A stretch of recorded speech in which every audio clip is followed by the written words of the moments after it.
Welcome to ఆధ్యా TV. నేను మీ వెంకట్. ఆంధ్రప్రదేశ్ రాజకీయాల గురించి మనం మాట్లాడుకుంటే ఏ పార్టీ అయినా ఒక కార్యక్రమం చేస్తారు అంటే అధికార పార్టీ కావచ్చు, టీడీపీ కావచ్చు, జనసేన పార్టీ కావచ్చు, ఇతర పార్టీల వ్యక్తుల్ని వారి వ్యక్తిగత జీవితాల్ని విమర్శిస్తూ ముందుకు వెళ్తాయి, ముఖ్యంగా ఆంధ్రప్రదేశ్లో ఉండేటువంటి రాజకీయ పార్టీలు. మరి ఈరోజు చంద్రబాబు నాయుడు గారు నిర్వహించేటువంటి ఇదేం కర్మ రాష్ట్రానికి ఆ సభలో మరి జగన్మోహన్ రెడ్డి గారిని విమర్శించడం, మరి అదే పనిగా మరి జగన్ 2-3 రోజుల క్రితం జరిగినటువంటి ఆ పర్యటనలో చంద్రబాబు నాయుడిని విమర్శించడం, మరి వీరికి అసలు ఆంధ్రప్రదేశ్లో ఎటువంటి అభివృద్ధి కార్యక్రమాలు చేశారు, మరి ఆ కార్యక్రమాల గురించి ఏ రోజు కూడా అతి తక్కువగా మాట్లాడడం అధికార పార్టీలో ఉండేటువంటి నాయకులకే సాధ్యం.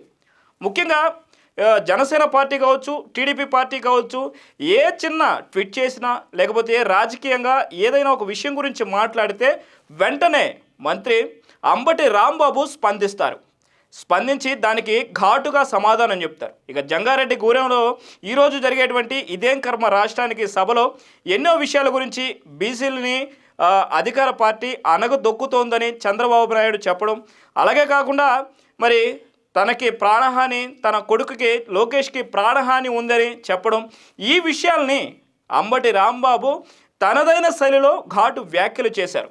ఇక చంద్రబాబు నాయుడు తన తమ్ముడు గురించి, వివాహం గురించి, తన కుటుంబం గురించి చెబితే ఇక చస్తావ్ అన్నట్టుగా వ్యాఖ్యలు అంబటి విసిరారు. మరి అదే రేసులో రోజా కూడా మరి 175 సీట్లు మాకే వస్తాయి, 2019 ఎలక్షన్స్లో మీరు ఏదైతే చేశారో అదే రానున్న ఎలక్షన్స్లో కూడా మీ పరిస్థితి అంటూ ఇటు చంద్రబాబుని అటు పవన్ కళ్యాణ్ని ఎద్దేవా చేశారు. దానితో పాటు అమరావతి రైతులను కూడా హేళనగా మాట్లాడడం అధికార పార్టీలో ఉండేటువంటి కొంతమంది నాయకులకి సాధ్యం.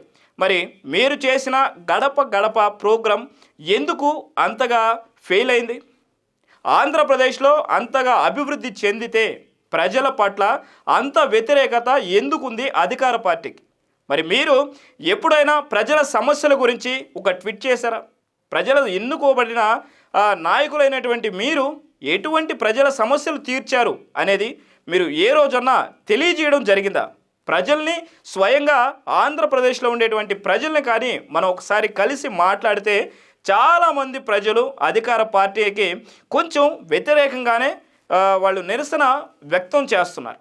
మరి ఇలాంటి విషయాలపైన మీరు దృష్టి సారించాలి. ఇక రానున్న రేపు డిసెంబర్ 7వ తేదీన విజయవాడలో ఇందిరాగాంధీ స్టేడియంలో నిర్వహించేటువంటి బీసీ మహాసభలో మీరు చేసేటువంటి అభివృద్ధి పనులు మరి ఎంతవరకు సక్సెస్ అయ్యాయి వాటి గురించి కూడా మీరు వెల్లడించాలి.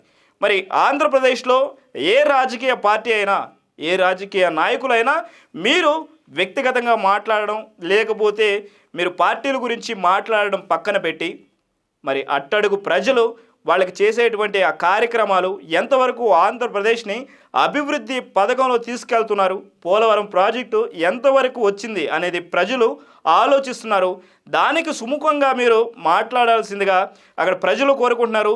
రాజకీయ విశ్లేషకులు కూడా దాని గురించి ఎక్కువగా మాట్లాడుకోవడం జరుగుతుంది.